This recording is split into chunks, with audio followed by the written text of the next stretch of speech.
Kevin Gehl, voice of the Crusaders, and this is Sader Stories, the official podcast of Holy Cross Athletics. On this special summer episode, we feature Holy Cross men's rowing with 3 Crusaders. I'm joined by Holy Cross Varsity Club Athletic Hall of Famer and Crusader men's rowing pioneer Bill Ahmuty, Holy Cross men's rowing head coach Jim Barr, and Holy Cross Rising senior Jack Petrus, coxswain for the Crusader Varsity 8. Gentlemen, thank you all so much for joining us here on Sader Stories. I know you've been having a great summer so far. You all just returned from England after Holy Cross competed in the prestigious Henley Royal Regatta. Coach Barr, let me start with you. For those of us who have never been, how would you describe the atmosphere and competition of Henley?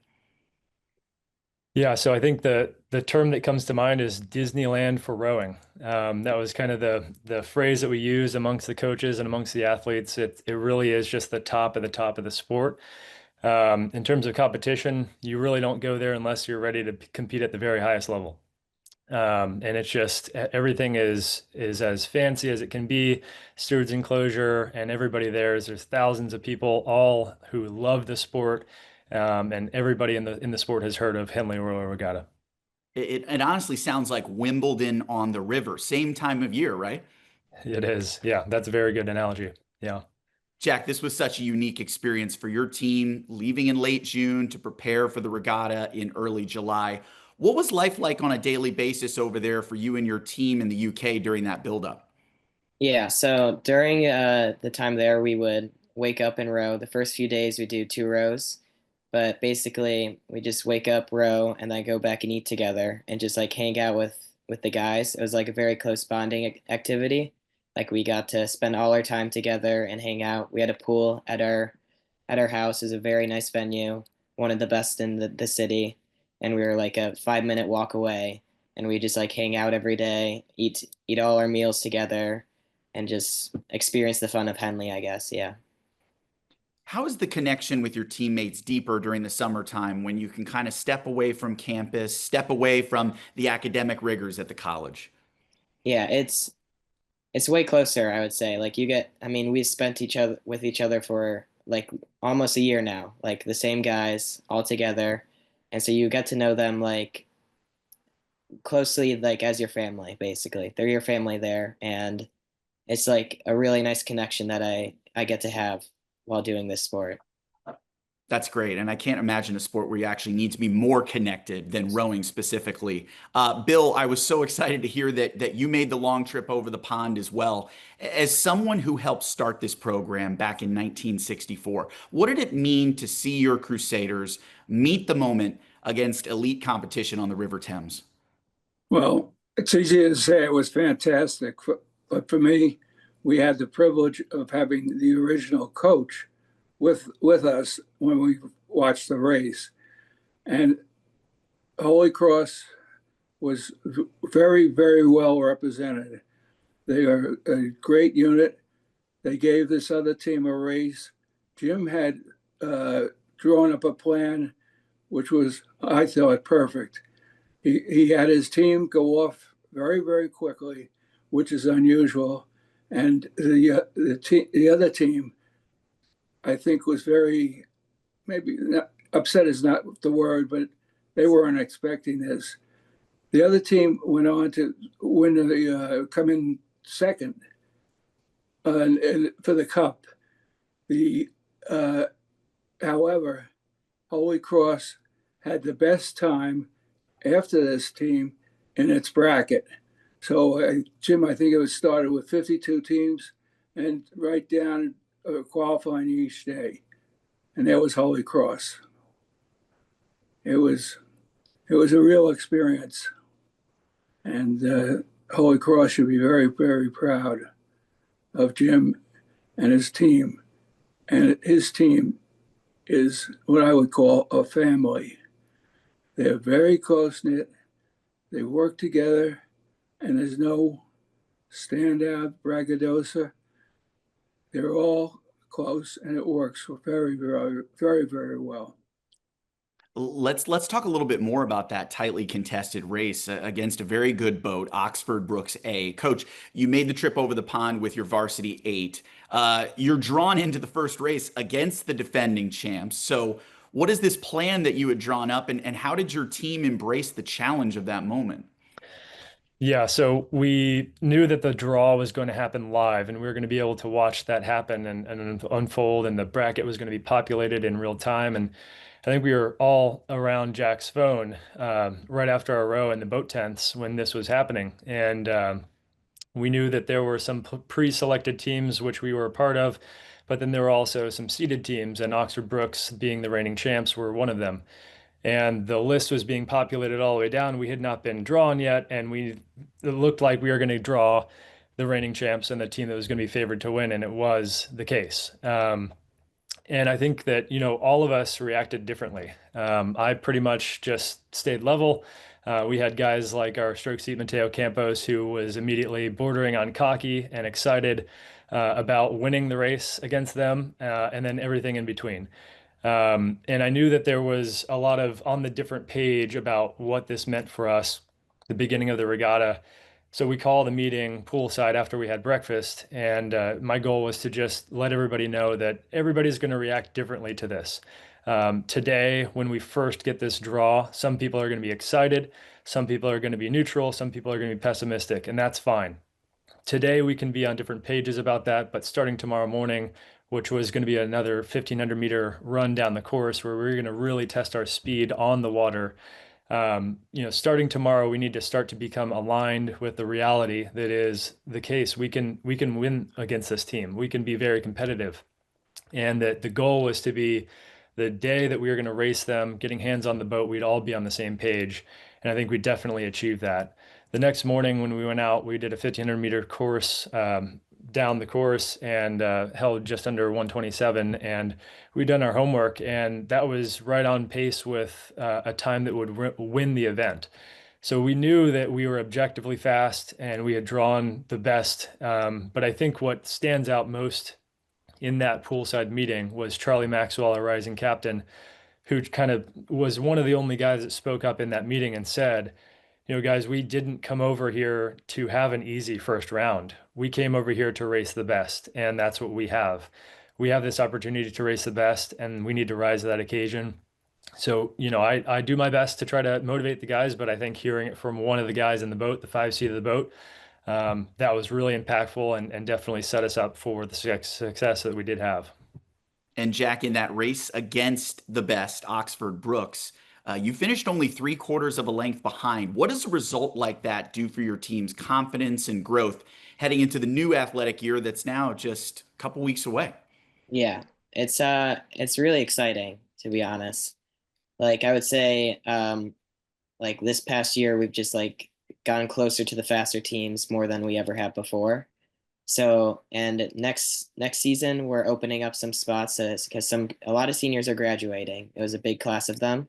So I think it's going to bring a lot of inspiration to the kids, to the guys on the team, and they're really excited. They're putting in the meters, they're putting in the work right now during the summer, and I think whoever puts in the most, a lot of them are going to shine because we have spots open. We need people to step up.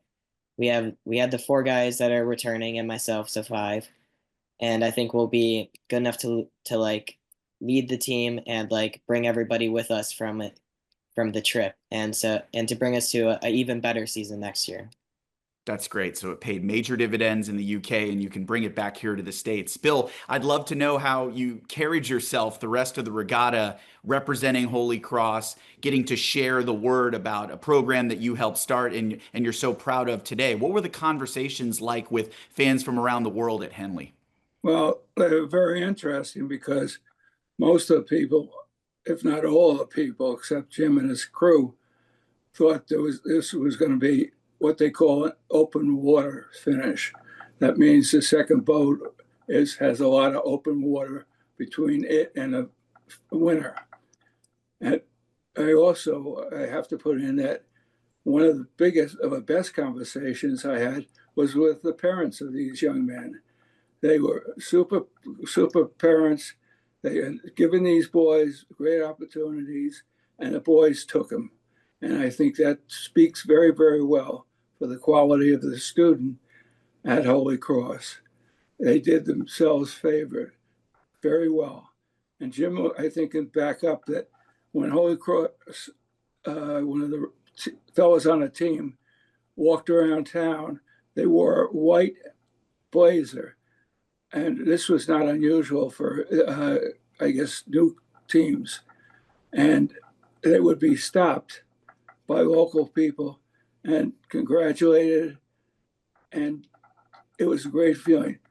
The best thing was the commentator.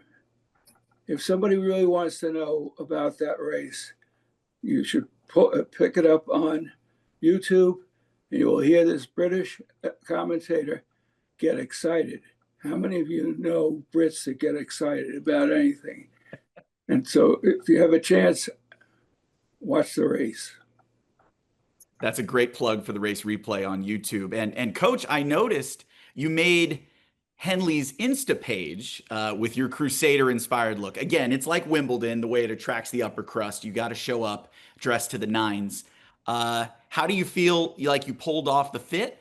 And how soon are we going to see you guys back over there? Because it sounds like the takeaways were just tremendous. Yeah, to just follow up with what Bill was saying, we were wearing our Collier and Robinson blazers and went out with the guys after the race. And on the way to the race course, we were stopped probably by 5 different people, and they all were like, "Oh, Holy Cross, you guys! Wow, you guys really held off Oxford Brooks. We were pulling for you." It's like the whole regatta was behind us. It was really cool.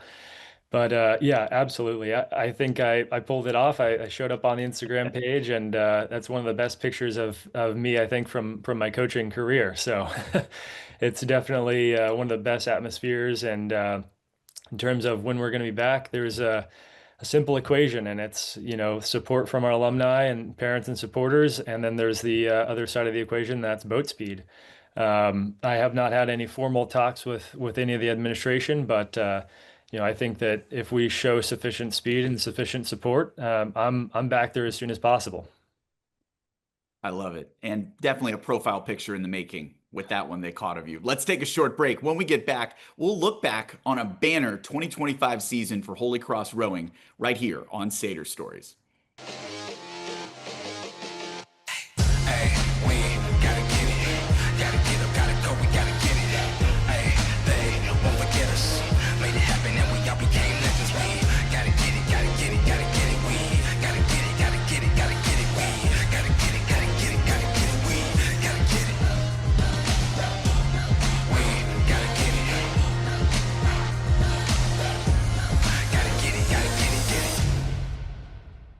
Leadership and excellence in competition, in the classroom, in the community. For decades, Crusader Athletics has focused on our topmost commitment, elevating every student athlete to reach for more, to grow more, to achieve more. Help us to continue to strengthen minds, build character, and celebrate together as one Crusader nation. Because when we commit together, we win together. Join us, Crusaders together. Holy Cross football fans, don't miss the action at Fit and Field this season. Secure your tickets today. Season tickets and other great offers, including flex vouchers and the Fit and 4-pack, are available now. For more info, visit goholycross.com/FBTIX or call 1-844-GO-CROSS. Welcome back to Sader Stories. I'm Kevin Gehl, joined by Holy Cross rowing pioneer Bill Ahmuty, Holy Cross men's rowing head coach Jim Barr, and Holy Cross rising senior coxswain Jack Petrus.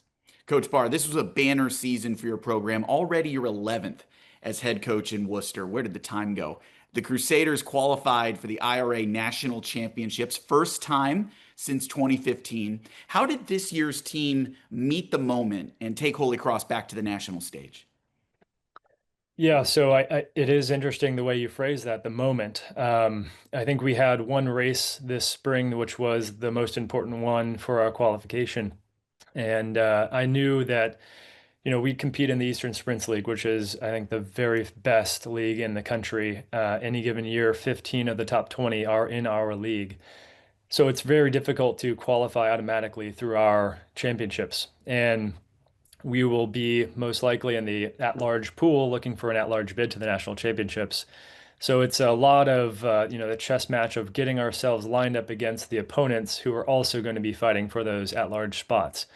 And I knew that Drexel and Gonzaga were both teams that were going to be those teams that were going to be fighting for those spots as well.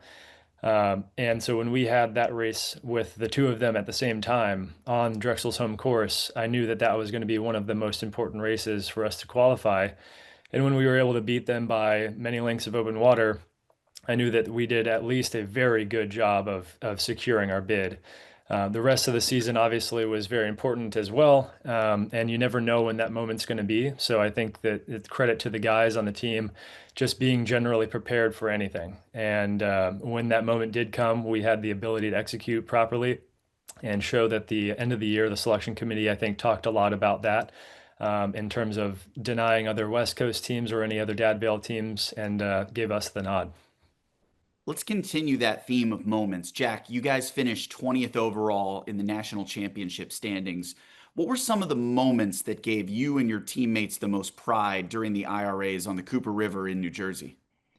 Yeah, so I would say for the start of the weekend, we started off a little slow. This is I think the most favorite part of one of the most favorite parts of the season.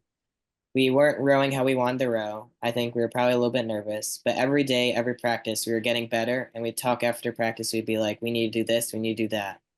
And we kept getting better and better, even on race day. So IRAs are 3 different races, one each day. And our first race was okay, and then our second race was better, and then our last race was the best. And I would say it was the best at that time, the best we've ever rowed. And it just it was like with rowing, it's not as much matters what the other crew does, it's more matters what you do and how we did. So we rowed the best we did, and we were all came off the water and we were like, yeah, that was the best outcome we could have gotten. We rode the best. It was a really fun race. We were right with Georgetown the entire time. We were leading, and then they got us at the end. And we cleared margin on them from earlier in the season. But I just think that was the best moment where we just we were able to keep on improving and get to the peak of our rowing abilities at that point. I love that focus inside your boat, almost tuning out what everyone else is doing, achieving to be better and better as a group. Bill, when you hear stories like this, how much do you think back to the work that you and your crew did when you first formed the team here at Holy Cross 60 years ago? Well, the first team was sort of the classmates of mine. They were juniors, and they were a ragtag group of fellows, many of whom never rowed, but they put it together. And the school, although they didn't support us, didn't stop us, because we went around as a Holy Cross crew, not a independent. And although they did not want us to seek aid from the alumni, but they didn't stop us. Only in one instance, when I happened to go downtown to meet with the president of a bank, and I came back, and I guess I don't remember the name of the priest. We were behind, okay, and he calls me over, and he says, you were talking. I asked him what he could do. He said, you were with a graduate. I said, yes. He said, if you ever do that again, he took his right arm like an umpire, and he threw it up, you're out of here. So I felt we wouldn't do that again. But just an aside, the team was going for the Temple Cup. Mm-hmm. You know, where Jim went to college. So that would have been fantastic, Jim bringing that back to Temple. Other than that, people gave us oars from Harvard. We went down to MIT.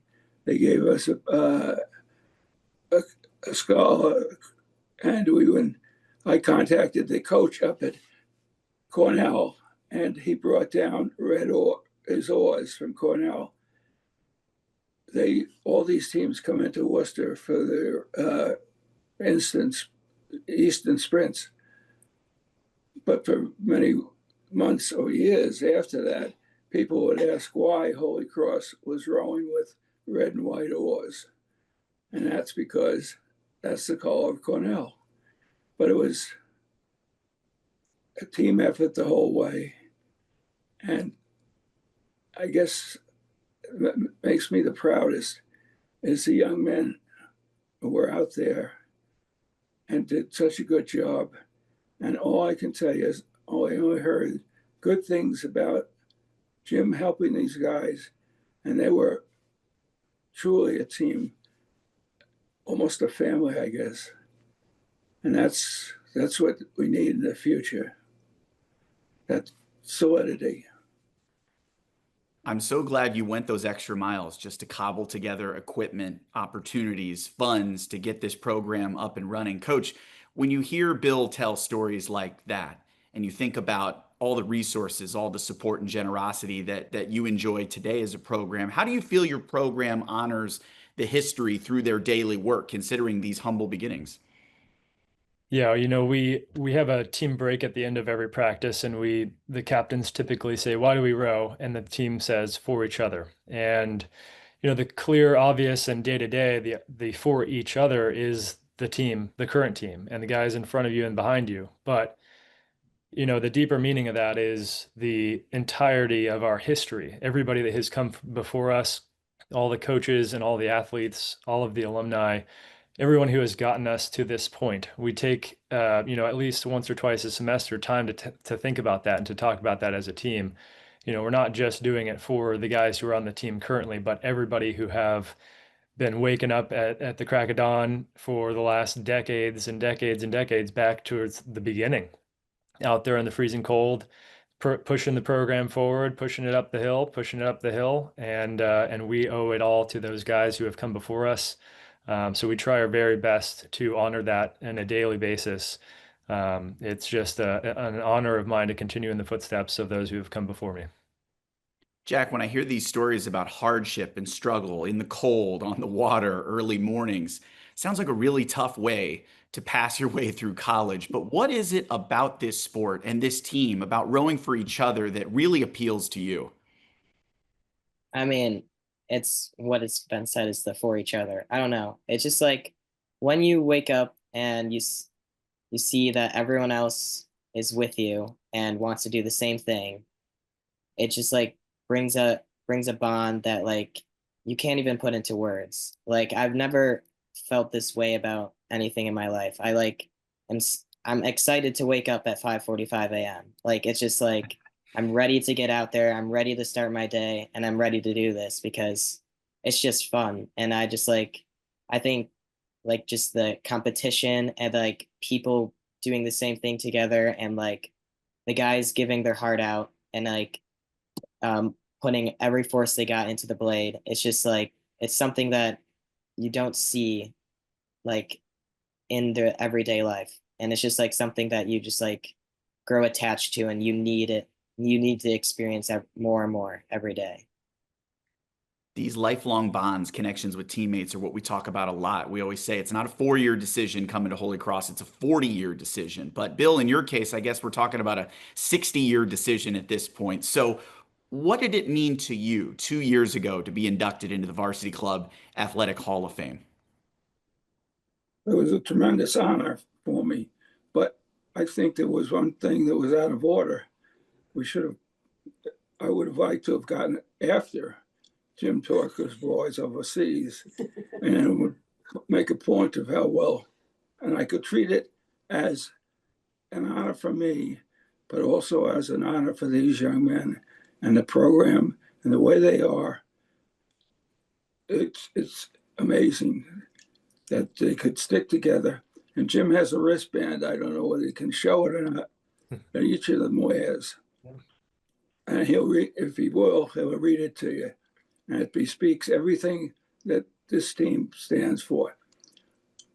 Holy Cross should be very, very proud of these boys.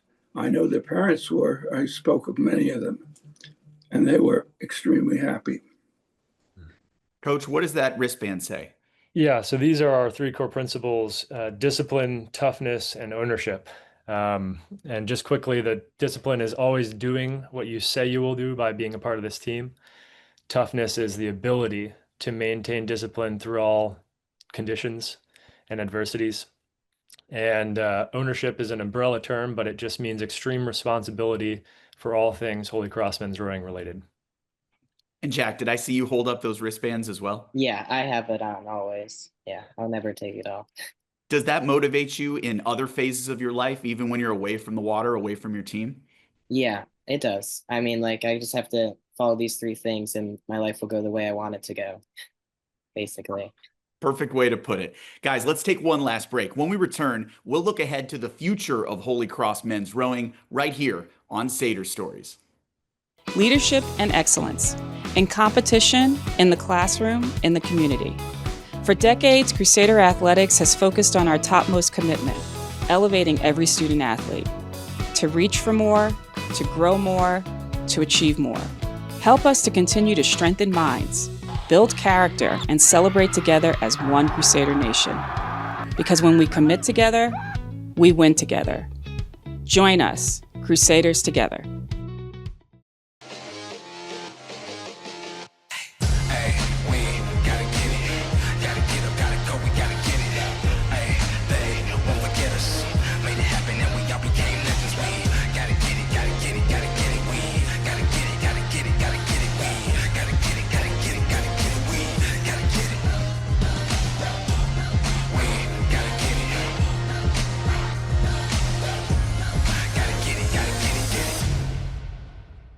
Hey, Crusader fans, are you interested in bringing your group to a Holy Cross football game this season? Holy Cross is excited to launch a new opportunity for you to engage with Holy Cross and through the community by raising money for your group or organization. Let's work together to pack, fit, and field this fall. For more info, visit goholycross.com/group fundraising. Welcome back to Sader Stories. I'm Kevin Gehl, voice of the Crusaders. Pleased to be joined again by Bill Ahmuty, Jim Barr, and Jack Petrus. Gentlemen, your own rowing careers span 60 combined years or more. I wanted to ask each of you what first attracted you to the sport. Bill, let's start with you. How did your love of rowing lead you to start this program at Holy Cross? Well, to be honest with you, I had never rowed before. Not once? No. Well, I love the water. I was out on the water as much as anybody could be. But I asked my father what he did in college. He said he rowed at Manhattan College. So I said, let's try it. We have the best course in the world, or second best, which people don't know. That's our home field. So it made sense for us to begin to do the rowing. If I didn't do it, there would have been somebody else. And it was destined to happen. I guess basically that's it. We were a family. We worked as a family. And maybe an example of it was our last race of the year. And Coach Anscombe was with me. And we talked. And I said, it would be best if the guys in the first boat gave up their seats to the guys in the second boat, because this crew we're rowing isn't going to last if the guys in the first seat row the tournament. And then I went over to the shell, told them what I thought. They all agreed, and we had the younger boys get in the shell and row an excellent race.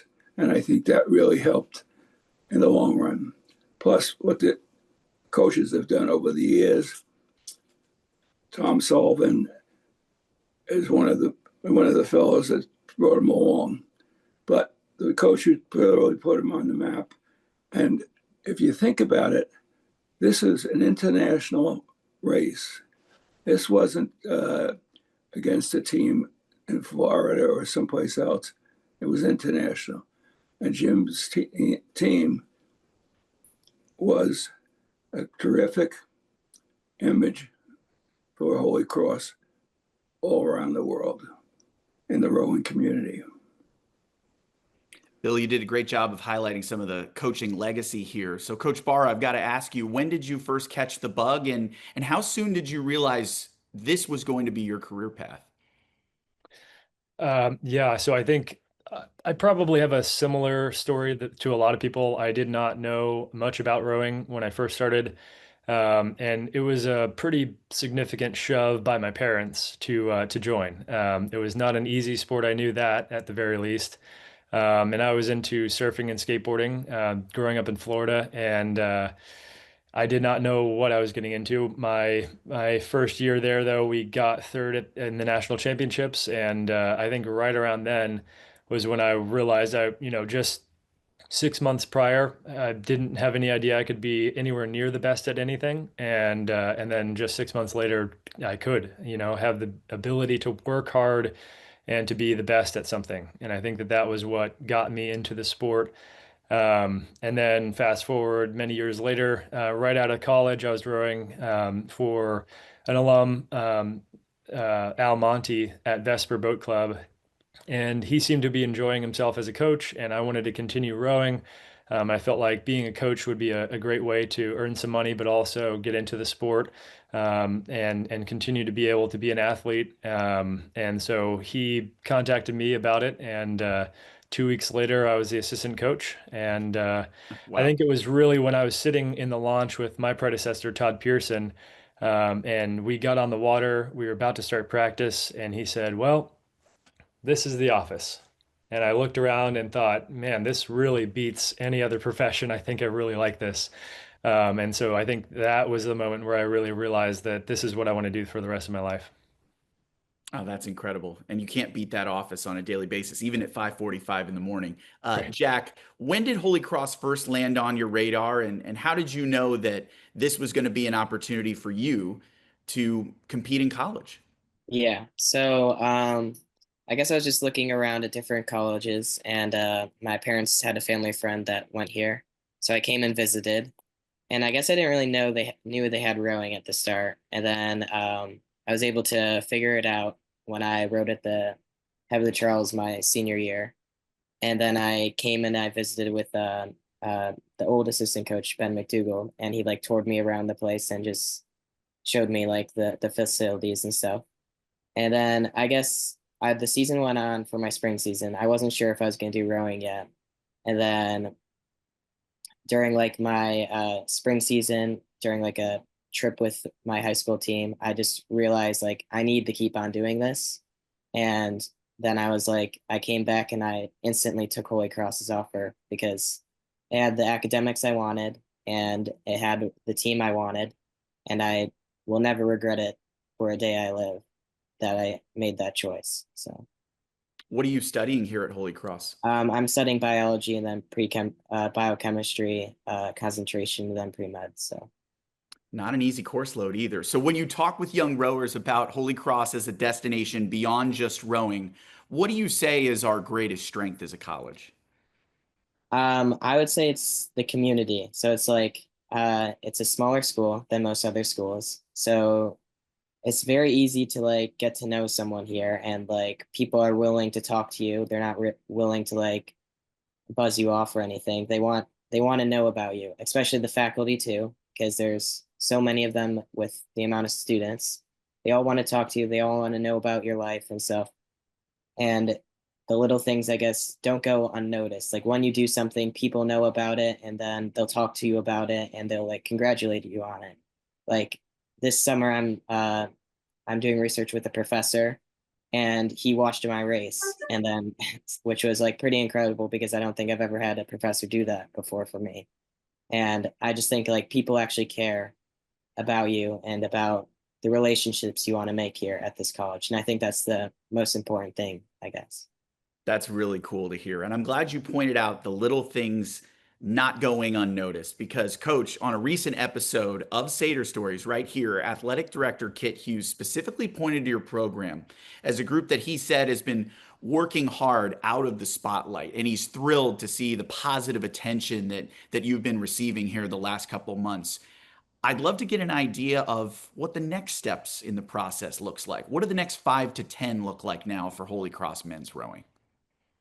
Yeah, so over that period of time, a lot can happen. I think just generally speaking, college athletics, a lot of things are changing in men's rowing as well. But I think that Holy Cross in particular is very well positioned as an athletic department in the Patriot League. But speaking about our team in particular, I think it's just about making program history. It's my goal is to propel this team as high as possible.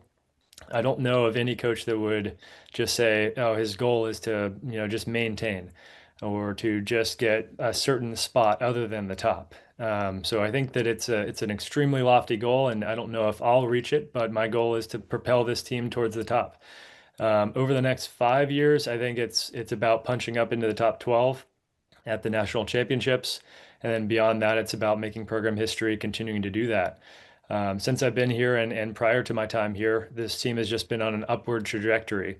And it's been an amazing team. There's not been much of a plateau. It's just been steadily inching up, up, up. And I think that this summer was a great elevation of the program and just kind of shows what we're capable of when we really have a good alignment with a good group of guys. And I'm very excited with the depth that we showed this past year and our second, third, and fourth varsity eights, and even fifth varsity eights, doing extremely well on the national stage. And then as Jack alluded to at the beginning, the openings that are there in the top boats, I think is going to be very motivating to those guys who have showed excellent depth to be able to fill those shoes. Every single year, I'm always saying, like, how are we going to replace these guys who are losing? And every single fall, I'm pleasantly surprised by how people have stepped up and filled those shoes to a degree that's unimaginable. So I am very excited, both for the incoming freshmen, I think mostly just because I don't know what they have. We've recruited them. We know their heights, their weights, their 2Ks. But I think that they're the biggest wild card and could be extremely positive, impact us at the top level, but also the guys who are returning sophomores, returning juniors and seniors. They're all highly motivated, and I hear through the grapevine that a lot of really good work is being done this summer. So I think the next 5 to 10 years is going to be up from here. I can hear the excitement in your voice. That's so great. I want to wrap it up with the man who started it all, Bill Ahmuty, as an alum who continues to support your beloved rowing program. What's the best way for other Crusader alums like you to keep propelling this program to new heights with the likes of Coach Barr and Jack? Well, I believe and feel very strongly that people like Jim Barr should be there for a good period of time. Too often when a coach reaches a pyramid, at the top of the pyramid, they take off. This team, what has happened with rowing at Holy Cross with Jim is unbelievable, in my opinion.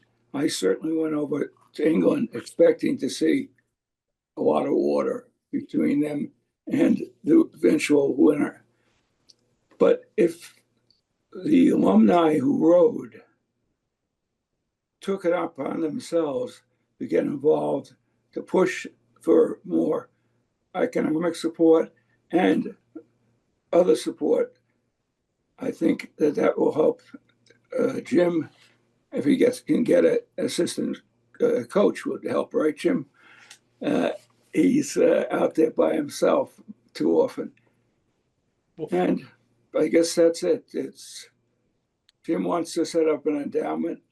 I think that would be great. And I think most of the other schools that have big teams have done that already. And if the alumni support it, that would be to the best interest of Holy Cross College. Bill Ahmuty, Jim Barr, Jack Petrus, congratulations on all your success with Holy Cross Rowing. It's been great to see you all. Have a great rest of your summer, and I know we'll see you back on campus soon. I did just want to mention one thing. I do have an assistant. He's awesome, Steven Sparks. But yes, in terms of just helping the program out, anything can help. Awesome.